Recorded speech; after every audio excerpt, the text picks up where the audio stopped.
عبید فیاض گل رشتے میں میرا بھائی لگتا ہے، چچا منور کو آپ صاحب جانتے جو یہاں سامنے کھڑے ہو کے پرزائڈ کرتے تھے، اور اس کے لیے بھی خدا نے بہت پہلے سے نبوت کر رکھی جب یہ چھوٹا تھا کہ تو وہ تیر ہے جس کو میں نے اپنے ترکش میں رکھا ہوا ہے اور وقت آنے پر میں تجھے استعمال کروں گا۔ تو وہ ایک دو چرچز میں اس نے کلام سنایا اور میں نے کہا کہ آپ یہاں سے کیوں نہیں سٹارٹ لیتے کیرزمیٹک دعائیہ گروپ سے۔ تو آج عبید ہمارے سامنے خدا کا زندہ کلام پیش کریں گے، اور اس نوجوان کی حوصلہ افزائی کے لیے ہم ضرور تالیاں بجائیں جب وہ اسٹیج پر آتا ہے۔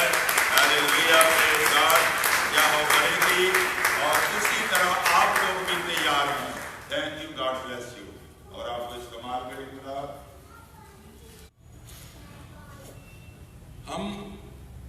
میں نے ہمیشہ اس بات کے لیے خدا کا شکر کیا ہے کہ خدا نے مجھے ایک مسیحی گھرانے میں پیدا کیا۔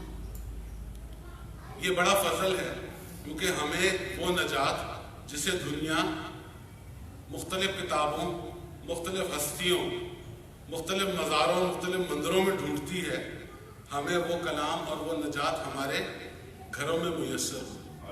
میں یہ نہیں جانتا کہ اگر میں کسی اور مذہب میں ہوتا تو کیا میں وہ ساری سختیاں جھیل کے جو آپ سنتے ہیں اس کلام کو قبول کرتا، یا شیطان کبھی مجھے اس طرف آنا دیتا۔ تو میں اس فضل کے لیے خدا کا بڑا شکر کرتا ہوں کہ خداوند نے مجھے ایسے گھرانے میں پیدا کیا جو کہ ایک مسیحی گھرانہ ہے، اور اس سے بڑھ کر یہ شکر کرتا ہوں کہ ایسے گھرانے میں پیدا کیا جو خدا کی خدمت کرتا ہے۔ ہم نے بچپن سے اپنے گھروں میں خدا کی پرستش ہوتے دیکھی، بیماروں کو شفا پاتے دیکھا، بدروؤں کو نکلتے دیکھا، خدا کے کلام کو سیکھا، ان لوگوں سے کلام کو سیکھا جن کے ساتھ ہم 24 گھنٹے رہتے ہیں، ان لوگوں سے ہم نے کلام کو سیکھا جنہوں نے جو ہمارے رشتہ دار ہیں، جن سے خدا خود کلام کرتا ہے، ہم نے خدا سے کلام سیکھا اور ان لوگوں سے کلام کو سیکھا۔ بھاجن کی حیثیت ہمارے خاندان میں ایک نبی کی طرح ہے، جو ان سے بڑے ہیں یا ان سے چھوٹے ہیں، نہ صرف ایک رشتہ دار کی حیثیت سے ان کی عزت کرتے ہیں بلکہ ایک نبی کی حیثیت سے ان کی عزت کرتے ہیں۔ ہمارے خاندان میں کہیں بھی کسی بھی کوئی مسئلہ ہو، کوئی ہم نے ڈیسیشن لینا ہو، کوئی فیصلہ کرنا ہو، کوئی کام شروع کرنا ہو، ہم ہمیشہ خدا سے دعا کرتے ہیں اور ان سے درخواست کرتے ہیں کہ آپ بھی ہمارے لیے خدا سے دعا کریں اور خدا کی مرضی ہمیں لے کے دیں۔ تو اس حوالے سے میں نے ہمیشہ اپنے آپ کو بہت ہی زیادہ خوش نصیب سمجھا ہے کہ خدا نے مجھے ایسے گھرانے میں پیدا کیا۔ خدا کا شکر ہے ہم سب ایک کرسچن فیملی سے ہیں، اور ہم ان عبادت کی ترتیبات میں اپنے بچپن سے ہی ہیں، اور ہم نے دیکھا ہے کہ اسی طرح سے عبادت کی ترتیب رہتی ہے کہ ہم خدا سے آ کے پہلے تیاری کی دعا کرتے ہیں، پھر ہم حمد و ستائش کرتے ہیں، اور پھر گواہیوں کا سلسلہ، اور پھر کلام کا۔ لیکن میرے حساب سے جو عبادت کا سب سے ضروری حصہ ہے وہ کلام کا ہے، کیونکہ اگر آپ باقی سارے حصوں کا انالیسس کریں تو اس میں ہم خدا کو مخاطب کر رہے ہوتے ہیں، ہم اس کی پرستش کر رہے ہوتے ہیں، ہم اس سے دعا کر رہے ہوتے ہیں، ہم اپنی گواہیاں دے رہے ہوتے ہیں، ہم اس سے درخواست کر رہے ہوتے ہیں کہ ہمارے جب ہم بیماروں کے لیے دعا کرتے ہیں تو ہم اس سے درخواست کرتے ہیں کہ تو ہماری بیماریوں کو دور کر۔ لیکن عبادت کا یہ وہ حصہ ہے جہاں خدا ہم سے کلام کرتا ہے۔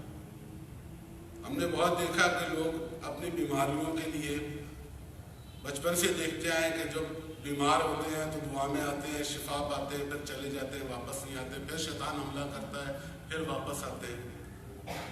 تو آپ میرے ساتھ اس بات کو بہتر سمجھتے ہیں کہ یہ وہ موقع ہے جب خدا ہم سے کلام کرتا ہے، اور جب خدا ہم سے کلام کرتا ہے تو we should listen to what he is saying۔ کلام دو دھاری تیز تلوار کی طرح ہے، آج جو آپ کے فائدے کے لیے آپ کو بتایا جا رہا ہے کل کو آپ کو مجرم بھی ٹھہرائے گا، کیونکہ آپ سے کہا جائے گا کہ یہ کلام آپ کو سنا دیا گیا تھا، اس پر عمل کرنا آپ کا فرض تھا۔ تو ہم خدا کا شکر کرتے ہیں کہ وہ ہمیں ہر ہفتے میں کئی دفعہ ہم یہاں آتے ہیں، سنڈے کو چرچ جاتے ہیں، وہ ہم سے کلام کرتا ہے، تو کلام کے اس حصے کو بہت ہی سیریسلی لینے کی ضرورت ہے۔ ہم کوشش کریں، میں صرف آپ کے 10 سے 15 منٹ لوں گا تاکہ ہم اپنی کانسنٹریشن کے ساتھ اس کلام کو سن سکیں، تاکہ جو بات، جو خاص خیال خدا نے مجھے آج کے حوالے سے دیا ہے وہ میں پراپرلی آپ تک پہنچا سکوں۔ جہاں تک کلام کا سلسلہ ہے، اگر آپ یوحنا کی انجیل پڑھیں تو وہ سٹارٹ ہی یہاں سے ہوتی ہے کہ ابتدا میں کلام تھا، کلام خدا کے ساتھ تھا اور کلام خدا تھا۔ اور اس پیسج کا اینڈ کہاں ہوتا ہے؟ اور کلام مجسم ہوا اور فضل اور سچائی سے معمور ہو کر ہمارے درمیان رہا، اور ہم نے اس کا ایسا جلال دیکھا جیسے باپ کے اکلوتے کا جلال۔ ہلیلویا، خدا کا شکر۔ ہم کلام کی جو اصطلاح ہے وہ کن کن چیزوں کے لیے استعمال کرتے ہیں؟ اس کو خدا کا کلام کہا جاتا ہے۔ جو خادمین آپ کے ساتھ کرتے ہیں وہ خدا کا کلام ہوتا ہے، لیکن کلام کی ڈیفینیشن ابھی ہم نے پڑھی کہ ابتدا میں کلام تھا، کلام خدا کے ساتھ تھا اور کلام خدا تھا۔ پھر بائبل میں لکھا ہے اس نے اپنے کلام کو، اس نے اپنے نام کو سب ناموں سے زیادہ افضل، عظمت بخشی۔ تو اس لیے اس کلام کی حیثیت ہماری زندگی میں سب سے برتر ہونی چاہیے، کیونکہ جو ہماری نجات کے لیے آسمان سے زمین پر آیا اس کو بھی کلام ہی کہا گیا۔ اس سے میں آپ سے درخواست کروں گا کہ صرف 10 سے 15 منٹ کے لیے اپنی کنسنٹریشن، اپنی اٹینشن ذرا یہاں رکھیں تاکہ ہم خدا کے کلام کو سن سکیں۔ میں خدا کے خادم کے کلام کو جو انہوں نے کیا 2020 کے حوالے سے وہ سن رہا تھا، اور میں نے خدا کا شکر کیا کہ خدا نے اس سال کے شروع میں ہم سے یہ کلام کیا، اور اس سال کے شروع میں جو ویسے بہت ہی بے یقینی اور بے سکونی کا سال لگتا ہے، اس میں خدا نے ہمیں سال کے شروع میں ہم سے یہ وعدہ کیا کہ تمہاری سرٹینٹی میں ہوں۔ خدا نے ہم سے کیا کلام کیا کہ بلیور سرٹینٹی از جیسس کرائسٹ۔ اس سے زیادہ یقین یا اس سے زیادہ سرٹن اور کوئی چیز اس دنیا میں اور دنیا کے اوپر نہیں ہے، اور خدا کا شکر کرتے ہیں کہ خدا نے یہ سال ہمارے ساتھ وعدوں کے ساتھ ہمارا انتصال کے ساتھ آغاز کیا۔ تو جس طرح میں نے کہا کہ خدا کے خادم نے وہ وعدے جن سے خدا نے اس سال کا آغاز کیا ہے آپ تک پہنچا دیے ہیں، تو جو خیال میں آپ کے ساتھ شیئر کرنا چاہ رہا ہوں وہ بھی انہی باتوں سے ریلیٹڈ ہے۔ لیکن جس طرح میں نے آپ سے کہا کہ میں نے خدا سے ہمیشہ یہ دعا کی کہ جب یہ وعدہ میری زندگی میں پورا ہونے کا موقع آئے تو تو مجھے اس کے لائق بنانا۔ تو اسی حوالے سے میں جو خیال آپ کے ساتھ شیئر کرنا چاہ رہا ہوں، ہم جو اس کے لیے حوالہ خدا نے مجھے دیا میں آپ کے ساتھ وہ پڑھنا چاہتا ہوں تاکہ ہم کلام کے حصے کو آگے لے کے چلیں۔ وہ حوالہ ہے رومیو 8واں باب، اس کی 31ویں آیت۔ نئے نامے میں صفحہ نمبر 146 ہے، رومیو 8واں باب اور اس کی 31ویں آیت۔ یہاں یوں لکھا ہے، بس ہم ان باتوں کی بابت کیا کہیں؟ اگر خدا ہماری طرف ہے تو کون ہمارا مخالف ہے؟ جس نے اپنے بیٹے ہی کو بیٹے ہی بلکہ ہم سب کی خاطر کر دیا، ہمیں کس طرح نہ بخشے گا؟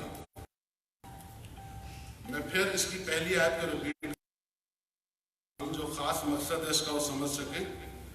بس ہم ان باتوں کی بابت کیا کہیں؟ اگر خدا ہماری طرف ہے تو کون ہمارا مخالف ہے؟ آج تک ہم نے شاید کو بہت دفعہ پڑھا ہے، اور خدا نے جو ہم سے وعدہ کیا ہے، وعدے کیے ہیں، خدا کے خادموں نے کیا۔ اگر خدا کی طرف ہے تو ہم اس آیت کو ہمیشہ ایک عبارت کی طرح پڑھتے آئے ہیں، ایک سٹیٹمنٹ کی طرح پڑھتے آئے ہیں، ایک ڈیکلیریشن کی طرح پڑھتے آئے ہیں کہ خدا ہماری طرف ہے تو کون ہمارا مخالف ہے۔ ہم اس سوالیہ انداز سے سیکھنے کی کوشش کرتے ہیں۔ ہمیں دیکھی اور کلام میں جو مثالیں ہم نے دیکھی وہ تو ہم بچپن سے مثالیں ہو گئی، لیکن دیکھا کہ ہم نے جن مخالفوں کے لیے زندگی سے دعا کروائی وہ نہیں رہ سکے۔ انہی باتوں کی گواہیاں ہم ہر ہفتے آ کے دیتے ہیں کہ when God is with me, who has the courage to stand in front of me؟ ایسے ہی ہے، ہم اس کلام کو ذرا سے ڈفرینٹ اینگل سے سیکھنے کی کوشش کرتے ہیں کہ خدا تو ہماری طرف ہے، پھر ہمارا مخالف کون ہے؟ اگر ہمیں اس بات کا جواب دینا ہو تو آپ کے ذہن میں سب سے پہلا نام کیا ہوگا؟ اس سوال سے آسان جواب یہ ہے کہ شیطان۔ اب وہ چاہے ہماری اپنی کمزوری ہو، ہماری اپنی سستی ہو، ہماری اپنی حکم عدولی ہو، ہمارے اپنی بستر سے نہ نکل کے صبح کے پہروں میں دعا کرنے کی سستی ہو، لیکن ہمارا مخالف کون ہے؟ شیطان۔ تو اس کا یہ جواب تو آپ کو آتا ہے، یہ تو آپ کو پتا ہے۔ میں اس سے ایک سٹیپ آگے آپ کو لے کے جانا جانتے ہیں، اور اس کی ایمان کی مثالیں رہتی دنیا تک دی جائیں گی، کیونکہ خدا نے اس کے ساتھ جو اولاد کا وعدہ کیا وہ زندگی کے اس حصے میں کیا جب اس کلام کو سن کر سارا ہنسی۔ خدا ابراہیم سے اولاد کا وعدہ کر رہا ہے، اور جس برتن، جس ویسل، جس ذریعے سے یہ وعدہ پورا ہونا ہے وہ ٹینٹ میں ہنس رہی ہے۔ پیدائش 18ویں باب کا یہ واقعہ ہے، آپ اس کو پورا پڑھ لیجئے گا۔ میں جو اس میں سے پوائنٹ آپ کو بتانا چاہ رہا ہوں وہ یہ ہے کہ جس وقت ابراہیم اس کی خدمت کر رہا ہے، جسے وہ دھوپ میں آتے دیکھا، اس کے پاؤں دھلائے، اسے درخت کے نیچے بٹھایا اور اسے کہا کہ میں تیرے لیے روٹی لے کے آتا ہوں، یہ ساری خدمت کے بعد جب خدا کا رشتہ اس سے یہ وعدہ کر رہا ہے تو جس کے ذریعے یہ وعدہ پورا ہونا ہے وہ ہنس رہی ہے۔ تو اب آپ اس کلام کو یاد کریں کہ جب خدا ہماری طرف ہے تو کون ہمارا مخالف؟ تو ایسا تو نہیں ہے کہ خدا ہم سے کوئی وعدہ کرتا ہے، اچھا ایک لمحے کو اگر ہم سارا کی اس کنڈیشن کو ذہن میں لائیں تو وہ کیوں ہنس رہی ہے؟ Why is she so here؟ خدا ہے، وعدہ کر رہا ہے، اس نے پہلے انسان کو مٹی سے بنایا، اس میں اپنی زندگی کا دم پھونکا۔ She is thinking کہ کیا اس حالت میں، کیونکہ اگر آپ ایکچوئل سٹیٹمنٹ پڑھو تو اس میں لکھا ہے کہ سارا اس حالت میں نہیں تھی جس سے اولاد ہو سکے۔ ہم خدا کے مخالف کب کھڑے ہوتے ہیں؟ جب ہم اس کے وعدے کو جسمانی ذریعوں سے پورا ہونے تک محدود کر دیتے ہیں۔ She was thinking کہ 99-100 سال کے برس میں میری جسمانی حالت ایسی ہے کہ میں اولاد پیدا کر سکوں، تو she was standing against the promise of God۔ ہم جو وعدہ خدا ہمارے ساتھ کرتا ہے، ہم یہ دیکھیں کہ جس نے وعدہ کیا ہے وعدہ پورا کرنے کی قدرت بھی وہی رکھتا ہے، جس نے وعدہ کیا ہے وعدہ پورا کرنے کے اسباب بھی وہی مہیا کرے گا۔ ہمارا ایمان کہاں گھٹتا ہے؟ ہم خدا کے خادم سے کلام سن کے جاتے ہیں، جمعے کی رات تک تو ہم بڑے پمپڈ اپ ہوتے ہیں کہ نہیں میں تو دعا کرا کے آیا ہوں، مجھ سے خدا نے وعدہ کیا ہے اور I am going to get this۔ اگر آپ خدا کے خادم پال ینگیچو کی جو فلسفی ہے اس کو پڑھیں تو اس میں سب سے امپورٹنٹ چیز یہ ہے کہ وہ کہتا ہے کہ کسی بھی دعا کے پورے ہونے کے لیے وہ آپ کے اندر ایک جلتی ہوئی آگ کی طرح، ایک دہتی ہوئی خواہش کی طرح آپ کے دل میں رہنی چاہیے۔ ہمارا یہ شعلہ کتنی دیر میں مدھم ہوتا ہے، ہم ایک دن اس کے وعدے کے پورے ہونے کا انتظار کرتے ہیں، پھر ہم کہتے ہیں کہ نہیں کوئی بات نہیں، لیٹس ویٹ another day۔ پھر اس کے بعد جیسے جیسے وہ دن گزرتا ہے وہ ایمان ہمارا کمزور ہوتا رہتا ہے، اور ہم جن کے لیے یہ وعدہ ہوتا ہے اسی کے مخالف آ کے کھڑے ہو جاتے ہیں۔ تو آیت آتی ہے کہ جب خدا ہماری طرف ہے تو کون ہمارا مخالف ہے۔ ٹھیک ہے، اگر اس سے سیکھنے والی بات یہ ہے کہ جب خدا نے آپ سے وعدہ کیا ہے تو وہ اس وعدے کو پورا بھی خود ہی کرے گا۔ لیکن یہ بڑی آسان بات ہے، اگر خدا نے وعدہ کیا ہے اور وہ پورا بھی خود کرے گا تو what are we supposed to do? Are we supposed to just sit on that? یا ہمیں یہ سوچنا ہے کہ کچھ تیاری ہمیں بھی اس وعدے کو حاصل کرنے کے لیے کرنی ہے۔ میں جس طرح بھائی جان نے بتایا یہ وعدہ آج سے تقریباً 20 سال پہلے میری زندگی میں پرانی کیا تھا۔ خدا کا شکر ہے بھائی جان جب گھر آتے تھے وہ ہمیشہ یہ وعدہ مجھے یاد کراتے تھے اور مجھے کہتے تھے کہ کلام کی اسٹڈی کریں۔ اگر خدا نے یہ وعدہ میری زندگی میں کیا ہوتا اور میں نے کچھ نہ کیا ہوتا تو کیا لگتا ہے خدا یہ وعدہ پورا میری زندگی میں ہوتا؟ یہ کلام میرے ہاتھ میں تھا، میرے گھر میں تھا، اس کو اسٹڈی کس نے کرنا؟ میں نے کرنا۔ ایسا بھی کر سکتا ہے کہ وہ کلام جس طرح سے نبیوں کے منہ میں ڈالا، لیکن اس وقت کے حالات فرق تھے، اس وقت کی ریکوائرمنٹ فرق تھی۔ جب ایسا ہوتا ہے خدا کے خادم جانتے ہیں کئی دفعہ تیاری کا موقع نہیں ہوتا، خدا کے کلام کو پیش کرنا پڑتا ہے، تو وہ جو خدا کلام دیتا ہے وہ ایز اٹ اس کی کلیسیا تک پہنچایا جاتا ہے۔ اسی طرح سے اگر وعدے کا کچھ حصہ آپ کا اینڈ ہے پورا کرنے کا تو you should go and think about it. خدا سے دعا کریں کہ یہ وعدہ تو نے مجھ سے کیا ہے، میں اس بات پہ 100% یقین رکھتا ہوں کہ یہ وعدہ میری زندگی میں پورا ہوگا۔ مجھ پر یہ ظاہر کر کہ وہ کیا بات ہے جو مجھے، یا وہ کیا کام ہے جو مجھے کرنا ہے جس کی وجہ سے یہ وعدہ میری زندگی میں پورا ہو۔ ہم میں سے ہر کوئی چاہتا ہے کہ ہم بیماروں پہ ہاتھ رکھیں اور بیمار شفا پائیں۔ ہم میں سے ہر کوئی چاہتا ہے کہ ہم اس طرح سے خدا کی خدمت کریں۔ ہم میں سے ہر کوئی چاہتا ہے کہ ہم ہاتھ رکھیں اور بدروہیں نکل جائیں۔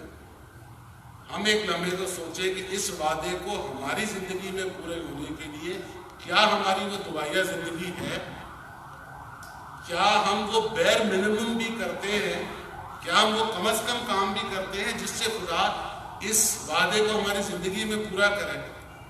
اگر ہماری سارے دن کی مصروفیت دنیاوی ہے اور ہم خدا کے کلام کو وقت نہیں دیتے، دعا کو وقت نہیں دیتے، تو کیا اس طرح کے وعدے ہماری زندگی میں پورے ہوں گے؟